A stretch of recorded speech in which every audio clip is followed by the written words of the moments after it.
상관은 실증적인 사례를 가지고 추론해 보겠습니다.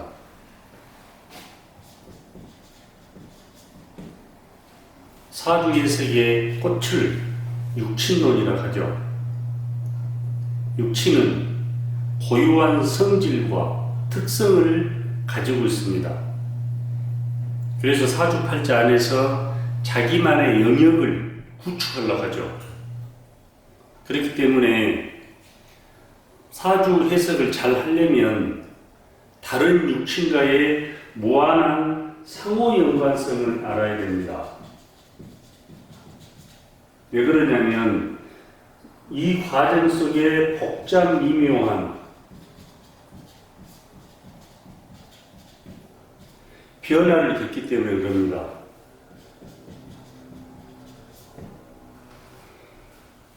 그 과정에서 운명에 지대한 영향을 미치죠. 이 과정을 모르고 사주를 해석했을 때는 상당한 착오를 일으키게 됩니다. 상관을 볼 때 단순하게 상관의 특성이 어떻다, 성질이 어떻다 이렇게 추론하면 안 되겠죠. 그래서 첫째가 일간과 상관의 관계를 아셔야 됩니다. 무슨 뜻이냐면 일간이 강하냐 약하냐에 따라 상관의 작용력이 전혀 다른 형태로 나타납니다. 일간이 강했을 때는 일간으로 몰려있는 에너지를 빼서 쉽게 얘기해서 설기시키기 때문에 균형과 조화를 갖추게 되겠죠. 사주팔자가. 그렇게 되면 상관이 긍정적으로 쓰이게 됩니다. 반대로 일간이 약한데 상관이 강해서 과도하게 설기를 시켜버리면 어떻게 되겠어요? 힘이 빠져 남한테 의지하려 하겠죠. 일간을 수호하는 육친이 뭐죠? 비견과 겁재죠. 비견과 겁재의 특성은 형제, 자매, 친구 이런 사람들을 뜻을 하죠. 이런 분들한테 의지하려고 하겠죠. 내가 힘이 없기 때문에.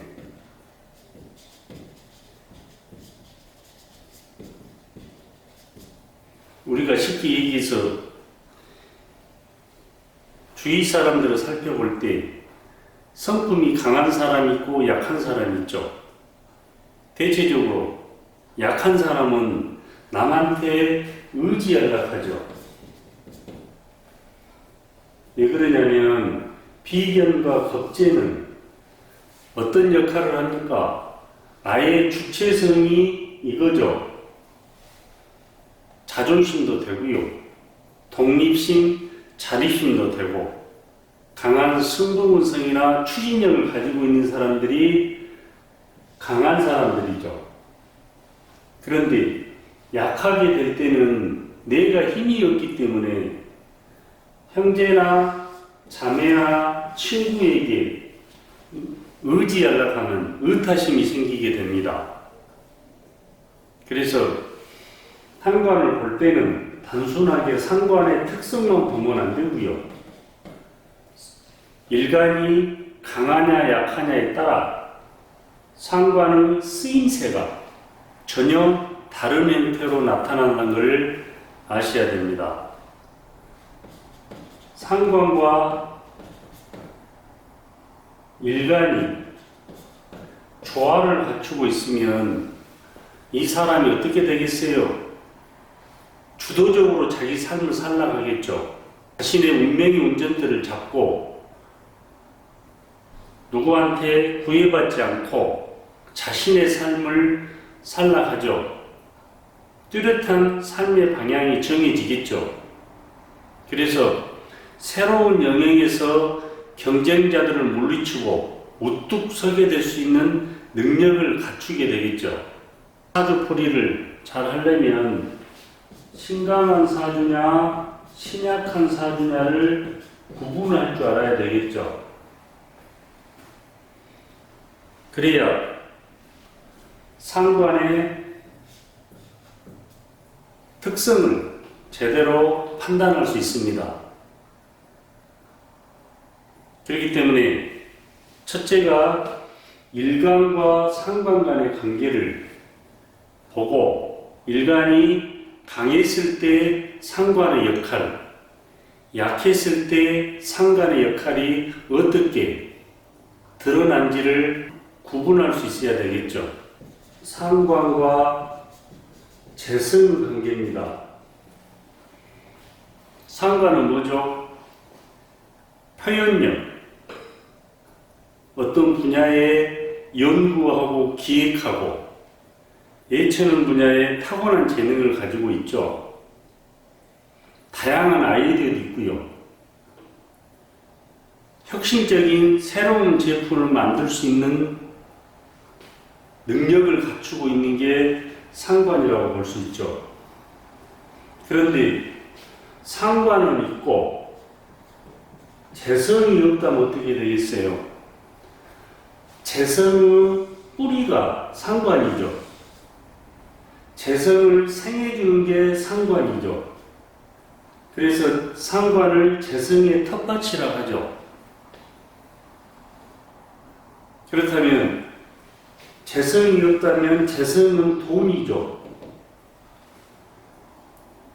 여러 가지 제품을 창의적으로 만들고 개발을 하고 기획을 해서 시장에 내놓아도 재성이 없음으로써 돈이 안 되겠죠. 그래서 상관을 제품에 비유했고요. 재성을 시장에 비유해서 설명을 드렸죠. 시장과 제품이 균형을 이루어야 지속 가능한 성장도 가능하겠죠. 그런데 상관은 기호식품에 해당합니다. 우리가 주위에서 보면 카페를 하든가 식당을 하든가 남이 만들어 놓은 거를 팔든가 했을 때 주로 상관과 재성이 짝을 이룰 때 그런 현상들이 나오죠. 대체적으로 제조 생산을 많이 하죠. 그렇기 때문에 상관의 두뇌로 특허를 개발해서 정말로 좋은 아이템을 가지고 있더라도 재성이 없다면 시장에서 판매처가 없겠죠. 거래처도 없고요. 반대로 재성은 있고 상관이 없다면 상관은 활동성이죠.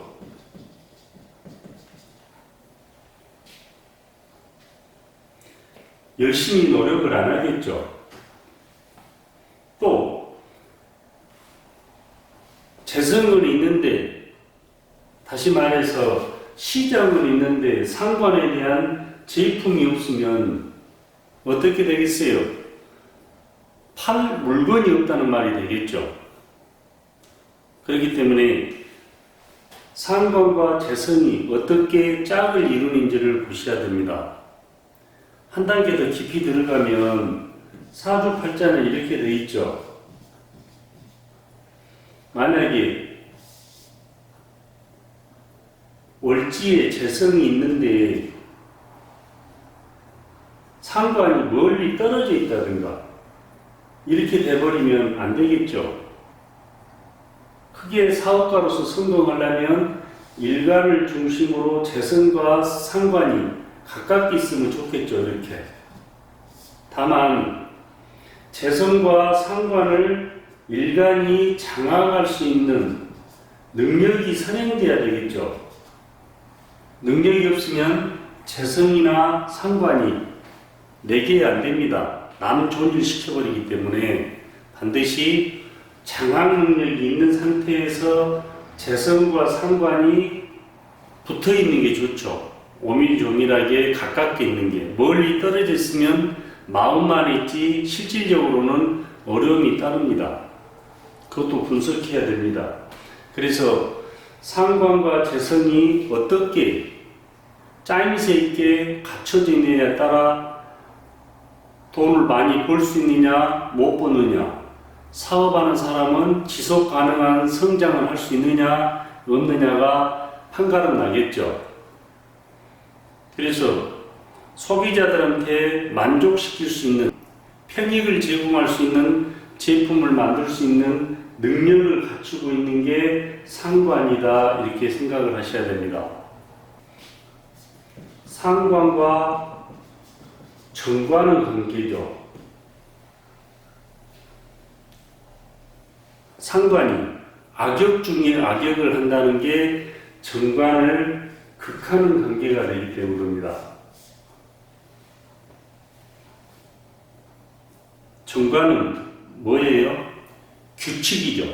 사람이 지켜야 될 도덕, 질서, 어떤 윤리라든가 법률, 더 중요한 게 정관은 직장이죠.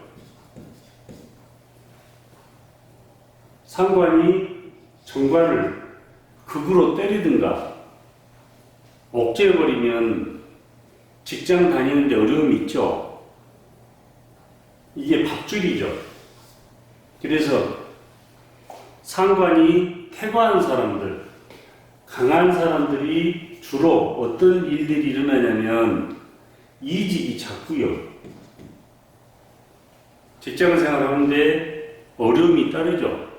실질적으로 오래 근무할 수도 없고요.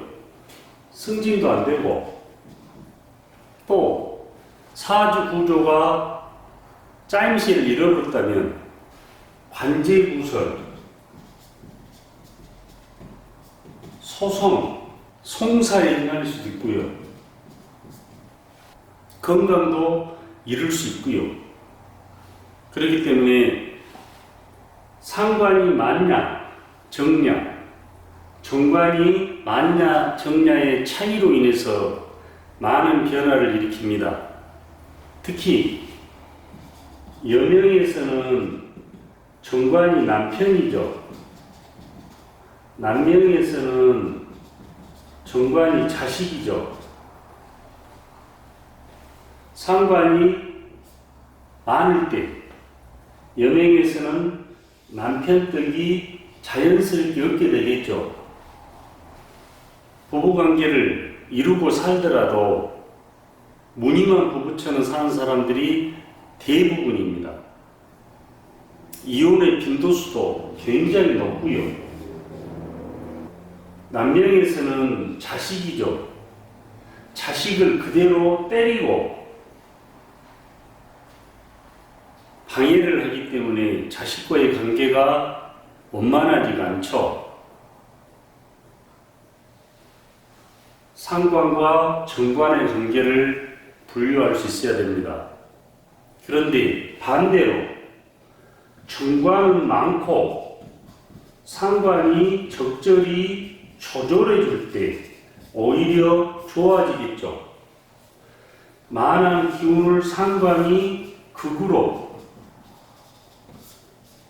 파괴시켜서 균형을 잡아주기 때문에 그렇습니다. 균형과 조화죠. 단편적으로 상관만 보고 정관이 있어서 나쁘다, 이분법적 사고를 가지면 안 되겠죠. 상관과 정관이 어떻게 짜임새 있느냐를 봐야 되겠죠. 만약에 상관은 언변이죠. 말이고요. 글 쓰는 재주도 되죠. 그런데 상관이 있는데 정관이 아예 없다면 어떻게 되겠어요? 정관은 명예도 되죠. 명예를 얻을 수가 없겠죠. 나의 능력은 있으나 능력에 비해서 평가가 절하되겠죠.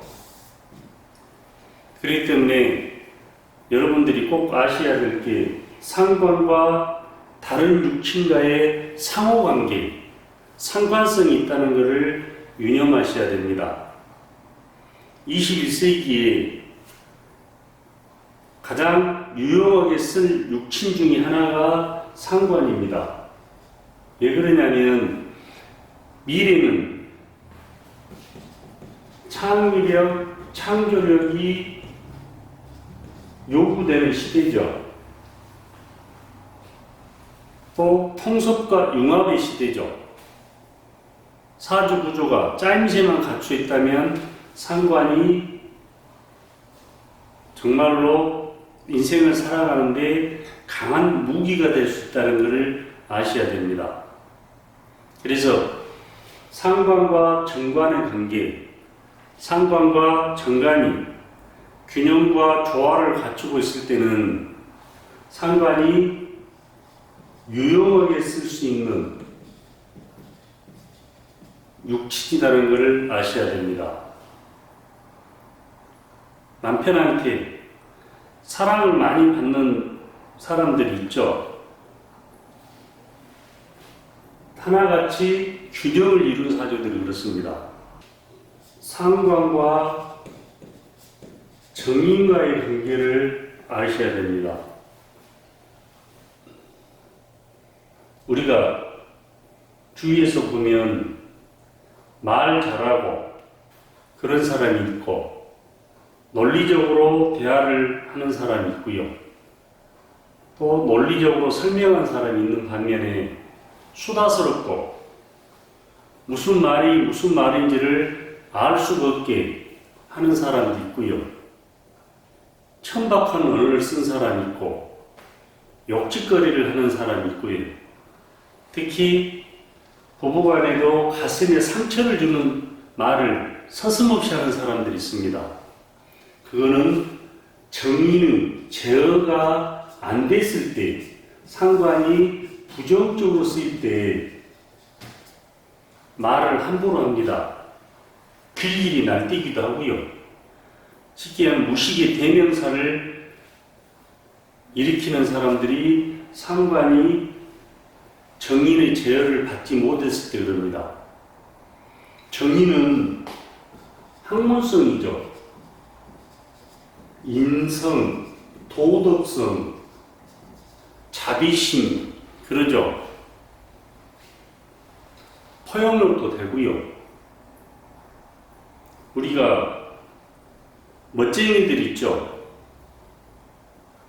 유행에 민감한 사람들, 그런 사람들 하나같이 상관과 조화를 갖추기 때문입니다.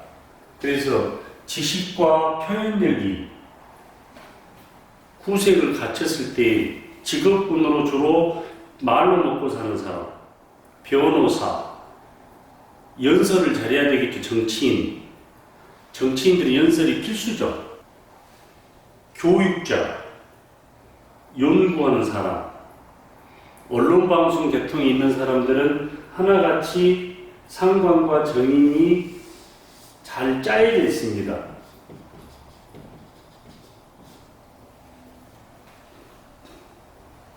그래서 상관이 있고 정인이 없다면 많은 사회적 문제를 일으키겠죠. 자기가 나쁜 행동을 해도 죄책감이 전혀 없겠죠. 책임감도 없고요.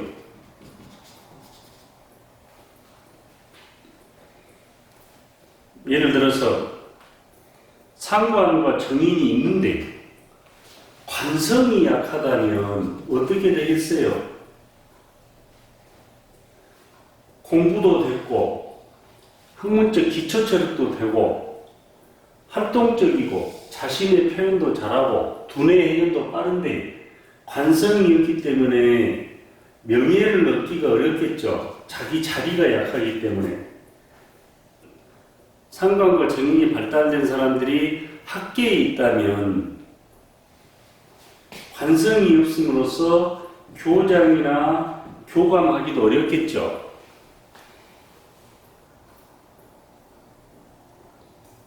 그렇기 때문에 관성이 없고 상관과 정인이 발달된 사람들이 주로 학교에 많던가요? 연구원들이 많죠.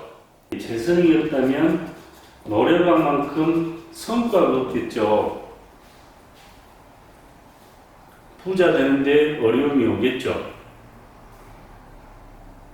예를 들어서 글을 잘 써서 책이 독자들한테 호응을 얻는다 해도 재성이 없으면 돈이 안 되겠죠. 관성이 없으면 명예, 이름을 날리는데 어려움이 따르겠죠. 그래서 사주를 볼 때는 반드시 중화의 관점에서 접근을 해야 팔자를 제대로 분석할 수 있습니다. 상관의 실증적인 사례를 한번 살펴보겠습니다.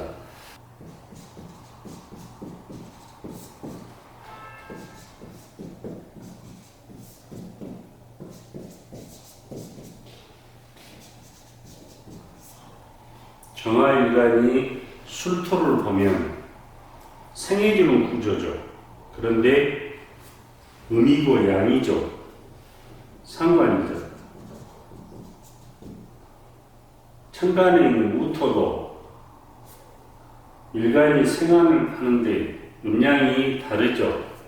상관이죠. 일지에 있는 축토는 일간이 생해주는데 음양이 같죠. 식신이죠. 신금은 정화가 극을 하는데 음양이 같죠. 현재죠. 해수는 정화를 극을 하죠. 그런데 음양이 다르죠. 정관. 일간이 정화가 상관을 과도한 설기로 인해서 힘이 없죠. 거기에다가 식신까지 가세를 하죠. 사주를 볼 때는 일간에게 가장 영향을 많이 미치는 간지를 찾을 때 1번 월지입니다. 이 자리가 되겠죠. 2번은 일지죠. 그런데 공교롭게도 연과 일에서 식상의 세력이 강하죠. 정화가 다른 간지에 있는 편제나 정관, 상관, 식신을 관리하고 통제할 수 없겠죠. 얼마나 힘들겠어요. 그래서 또 사주를 볼 때는 천간과 지지를 구분해서 봐야 됩니다. 천간은 하늘이 약하죠. 형이 상학입니다. 기가 되죠. 지지는 땅이죠. 형이 화학이고요. 질이죠. 그래서 천간은 정신을 지배하고요. 지지는 현실적인 사건이나 사고를 관장하게 됩니다. 사주를 볼 때는 천간이 어떤 글자가 있는지, 지지가 어떤 글자가 있는지 분류해서 판단할 수 있는 사주를 보는 습관을 길리셔야 됩니다. 이 사주를 볼 때 일간과 상관의 관계에서 상관의 세력이 너무 강해서 일간이 제대로 자신의 힘을 쓸 수가 없다. 역량을 발휘할 수 없다는 걸 알 수 있죠. 정화일간이 본능적으로 누구한테 도움을 요청하겠어요? 같은 세력인 화를 찾겠죠. 화가 뭐죠? 이 사주에서는 비견과 겁재죠. 그런데 사주에 눈을 씻고 찾아봐도 비견과 겁재가 없죠. 두 번째는 목을 찾겠죠. 목이 정인과 편인이죠. 그런데 정인과 편인이 해수 안에 있는 간목밖에 없죠. 그래서 나를 도와주는 신을 찾는데 없기 때문에 정화일간이 다른 간지에 있는 글자를 관리하고 통제할 수 없다는 것을 알 수 있습니다. 그렇기 때문에 비견과 겁재가 방금 전에 얘기했듯이 형제, 친구, 자매, 동료 여러 가지를 의미를 하죠. 이 사람들한테 의지하려고 그랬죠. 또 인수인 엄마한테도 의지하려고 하죠. 의타심이 강하다는 것을 알 수가 있죠. 그래서 사주를 볼 때는 단편적으로 상관만 보지 말고요. 상관과 다른 글자, 상관과 일간의 관계, 종합적으로 판단할 수 있는 능력을 갖추셔야 제대로 해석을 할 수 있습니다. 정축, 병진, 영영이네요. 병화일간이 축토를 보는데 생해주죠. 그런데 음양이 다르죠. 상관이죠. 병화일간이 침토를 보면 음양이 같죠. 생해주고 있죠. 양양이죠. 식신이죠. 간목과 인목은 병화를 도와주고 있죠. 생으로. 그런데 음양이 같죠. 편인이죠. 정화는 병화일간과 같은 원인인데 음양이 다르죠. 겁재죠. 여자사주죠. 여자사주에서 이 사람의 남편이 오행으로 뭐예요? 수죠. 그런데 간지에 드러나 있지는 않죠. 지장간에 개신기가 있죠. 진토 안에 을개무가 있고요. 이 사람의 남편은 누가 되겠어요? 개수나 개수가 되겠죠. 그런데 공교롭게도 상간 안에 남편이 들어있죠. 사주를 볼 때 육친과 육친 간에 마주보면 안 되는 육친들이 있습니다. 첫째가 상관과 정관이 마주보면 안 되고요. 비겁과 재성이 마주봐도 안 되고요. 편인과 식신이 상하로 마주보든 좌우로 마주보든 지장간에서 들어가 있든 이랬을 때는 상당한 어려움에 봉착됩니다.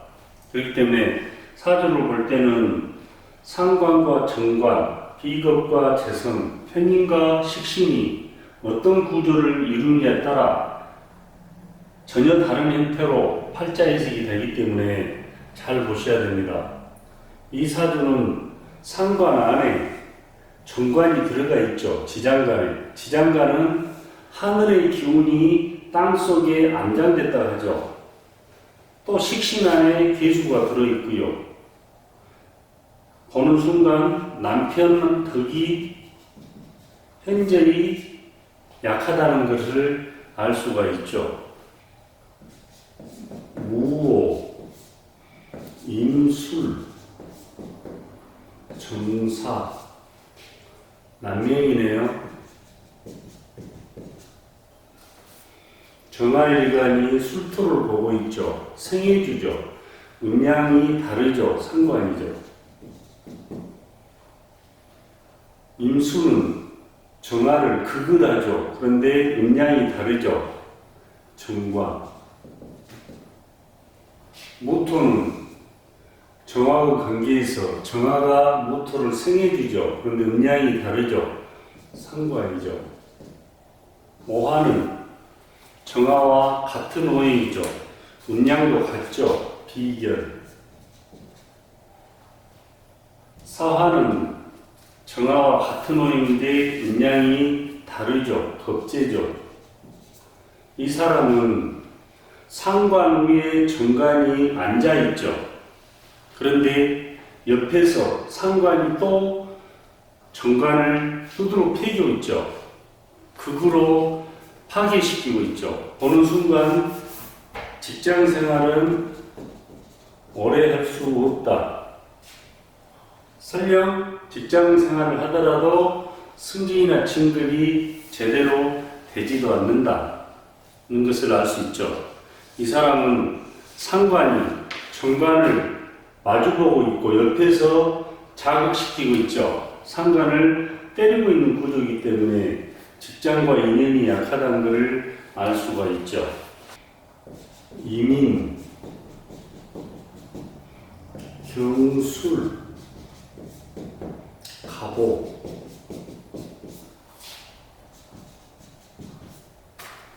간목일근이 수월에 태어났죠. 극을 하죠. 근데 양양이죠. 편재. 간목일간이 오화를 생을 해주는데 음양이 다르죠. 상관.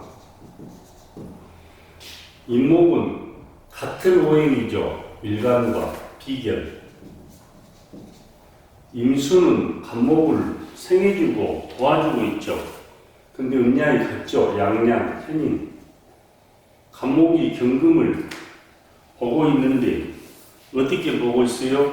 경금이 간목을 극을 하죠. 편관. 보는 순간 상관, 편재가 조화를 이루고 있죠. 서로 뭉치고 있죠. 그런데 여기에 대해서 인, 오, 술, 비견까지 가세해서 삼합을 이루고 있죠. 사회적을 합을 하고 있죠. 사업을 하는 사람이라는 걸 알 수가 있죠. 뭐를 통해서 사업을 하려고 하겠어요? 상관에 대한 고유한 특성을 최대한 살려서 돈을 벌고 싶겠죠.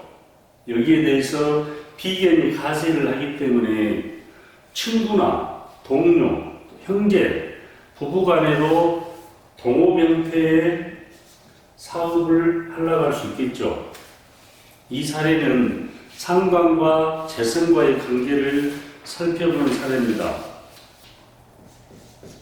갑진, 임신, 정리, 정화일간이 진토를 보면 생을 해주죠. 그런 영향이 다르죠. 상관이네요.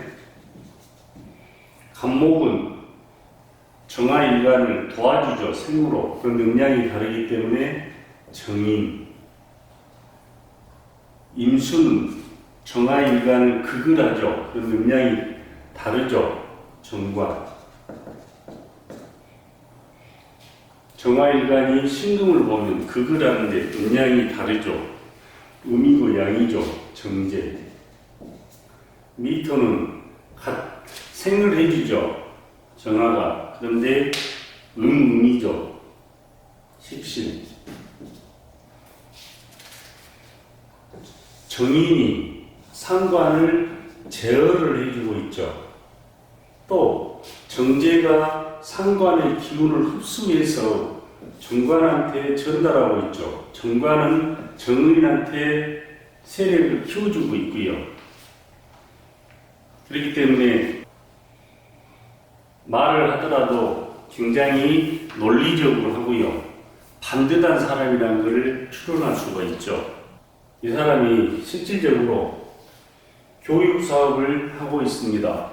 표현력과 전달력이 발달됐죠. 학문성도 발달됐고요. 굉장히 반듯한 사람이라는 걸 알 수 있죠. 그래서 오늘은 상관의 특성과 실증적인 사례를 들여다봤습니다.